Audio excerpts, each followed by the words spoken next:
Le saviez-vous? Pour devenir ostréiculteur, il faut avoir un diplôme d'ostréiculture. Ça tombe bien, c'est à cela qu'on prépare les élèves en filière professionnelle du lycée de la mer et du littoral. Nous sommes juste en face de l'île d'Oléron et comme la mer est partout, ici les bacs pro s'appellent culture marine, production aquacole ou encore gestion des milieux naturels. Des diplômes qui sentent bon l'air marin et la protection de l'environnement. Venez voir.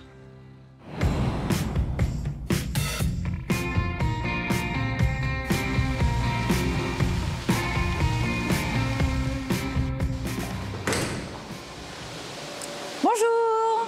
Bonjour. Qu'est-ce que vous êtes en train de faire? Alors aujourd'hui, on va faire un TP. On va apprendre aux élèves à calculer des rations alimentaires sur des dorades royales. Donc c'est des poissons qui vivent en eau de mer. Et aujourd'hui, on va leur montrer comment peser les poissons pour pouvoir réajuster la ration alimentaire et faire ça dans le respect du bien-être animal. Et voilà. Donc on va s'occuper du bassin M6 où il y a les dorades. Donc nos poissons ont l'air d'avoir un comportement plutôt pas trop stressé. Donc prenez la température, vous savez comment faire?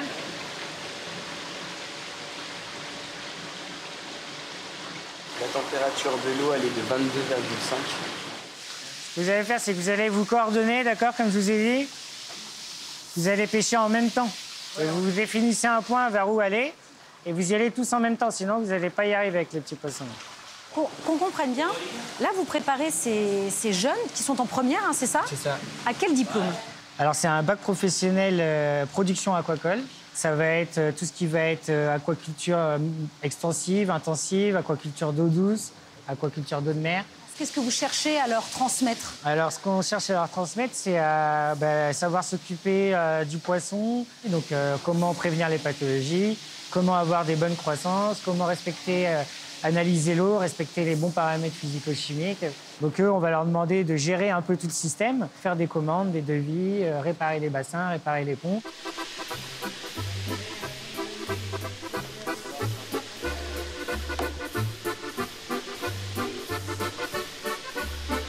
C'est bon?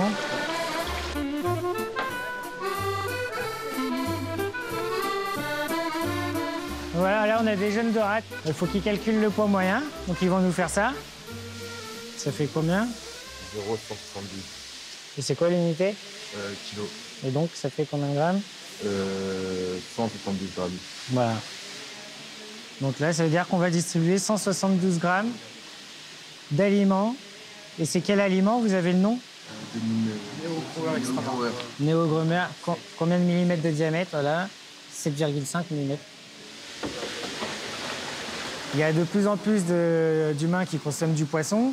Vous avez tous entendu qu'il y a de moins en moins de poissons dans l'océan avec la surpêche, etc. Donc l'aquaculture, depuis pas longtemps, produit plus de poissons qu'on en pêche. Donc il y a vraiment une tendance à ce que les produits de l'aquaculture remplacent les produits issus de la pêche. Avec un aspect, du coup, environnemental, en tout cas avec une envie de protéger l'environnement. Effectivement, parce que nous, en gros, on va récupérer les déchets des poissons et on va s'en servir comme engrais pour des plantes. On va récupérer les bouts, c'est-à-dire les fesses, les excréments des poissons, et on s'en sert pour faire du compostage. Donc on essaye de faire un cercle vertueux. Voilà, récupérer les déchets de plus en plus pour les revaloriser et pour s'en servir comme ressource pour refaire d'autres cycles d'élevage derrière.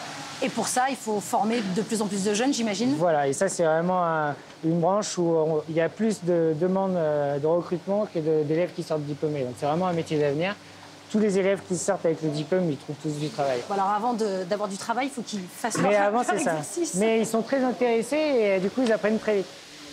Explique-moi toi un petit peu pourquoi tu as choisi ce diplôme. J'ai choisi ce diplôme parce que ça m'intéresse, ça peut me former sur mon prochain métier. Ouais. T'as envie de faire quoi toi plus tard? Pisciculteur. Après, je peux aussi j'aimerais bien travailler dans les aquariums. On discutait avec ton professeur tout à l'heure de l'environnement, de la protection de l'environnement. Est-ce que toi, ça fait aussi un peu partie de tes idées quand tu choisis ce bac pro? Par exemple, je vais monter une entreprise plus tard. Ça sera avec la responsabilité de ne pas toucher l'écosystème, avoir une bonne production tout en étant éco-responsable. Ok, super chouette. Bon, on te laisse finir de ton exercice.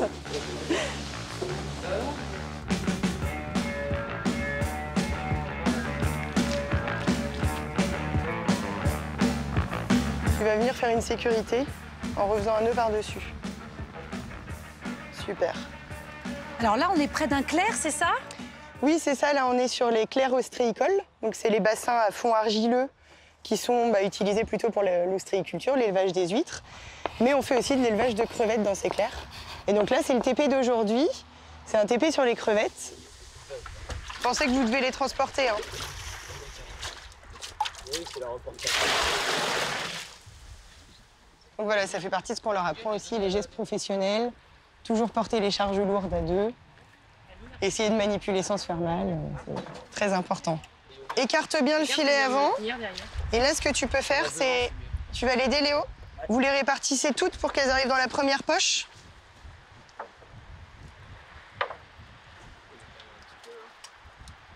Alors, vous allez peut-être pouvoir nous montrer une crevette.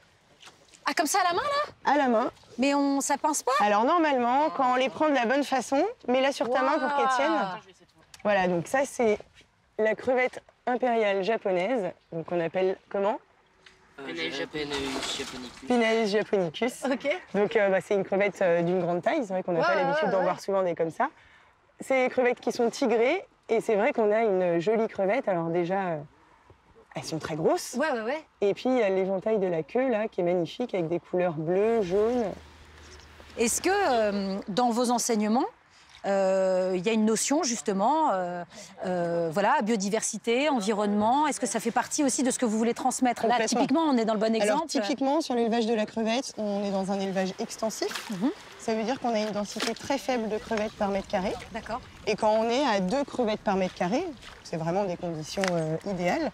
Les crevettes, elles s'alimentent de façon autonome et naturelle des petits vers présents dans la vase. Donc on sera sur un élevage qui va avoir un impact sur le milieu naturel négligeable. Et on se retrouve avec un super produit. C'est bon, c'est laquelle la poubelle de crevettes? Allez, on y va?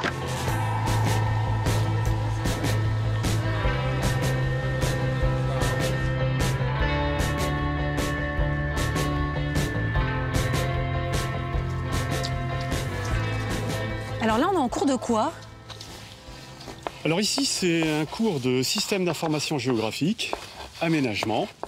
Et puis, il y a aussi de la science de la vie et de la terre. Ça s'inscrit dans un bac pro? Alors, gestion des milieux naturels et de la faune. Ok. GMNF pour les intimes. Ok. Il va y avoir 2 groupes qui vont s'occuper du trait de côte. Ils vont faire un suivi du trait de côte. Pour le protéger? Pour le protéger, constater aussi son recul, ou pas. C'est parti. C'est parti.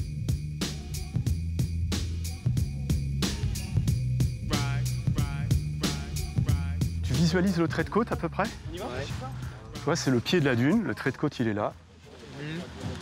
Donc, il longe cette dune, on le voit bien. Donc on va planter, voilà. Ce qui nous intéresse, ce sont les coordonnées géographiques, latitude, longitude, mais aussi l'altitude, tout simplement. Et tu peux prendre ta photo comme tu veux. Est-ce que ces données, potentiellement, elles peuvent être réutilisées ou en tout cas retravaillées à travers un cours de mathématiques, par exemple, ou un cours de sciences de la vie et de la terre? Oui, on peut l'étudier, après, en cours de maths, en étudiant la série temporelle qu'on a récupérée. Et puis, même parfois, en éducation socioculturelle, parce que peut-être qu'il va falloir indiquer aux gens qu'il y a des axes à ne pas prendre, parce qu'on remarque que la plage s'affaisse davantage à cet endroit-là. Donc il y a une partie communication aussi qui est importante. Qu'ils apprennent aussi à travers ce bac pro. Et qu'ils apprennent aussi à travers ce bac pro. Pourquoi tu l'as choisi, toi, ce bac pro? Pour faire ensuite un garde forestier. Ok. Ou garde nature. Et apprendre ce type de savoir-faire, pour toi, c'est important?